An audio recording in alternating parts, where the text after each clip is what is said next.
Thiruvananthapuram Pettah railway സ്റ്റേഷന് സമീപം MDMA പിടികൂടി.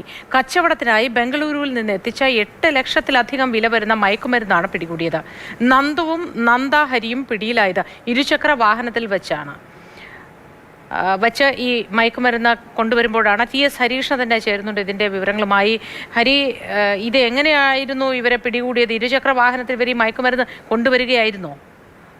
ഈ എക്സൈസിന് കിട്ടിയ രഹസ്യ വിവരത്തിന്റെ അടിസ്ഥാനത്തിലായിരുന്നു ഇന്ന് പരിശോധന നടന്നത്. അപ്പോൾ ഇതുമായി ബന്ധപ്പെട്ട് എങ്ങനെയാണ് എന്നുള്ള കാര്യം എക്സൈസിന്റെ ഭാഗത്തുനിന്ന് ഒരു ഔദ്യോഗിക വിശദീകരണം വരേണ്ടിയിരിക്കുന്നു. ഇന്ന് രാവിലെ ഈ യുവാക്കളെ MDMA പിടിച്ചെടുക്കുന്നത് ഇരുചക്ര വാഹനത്തിൽ നിന്നാണ്. അതായത് സംശയം എന്ന് പറയുന്നത് ഇവർ ട്രെയിനിൽ വന്നിറങ്ങിയതിന് ശേഷം ഇരുചക്ര വാഹനത്തിൽ അത് കൊണ്ടുപോകാൻ ശ്രമിച്ചതാണോ എന്നുള്ള കാര്യത്തിൽ ഒരു വ്യക്തത വന്നിട്ടില്ല.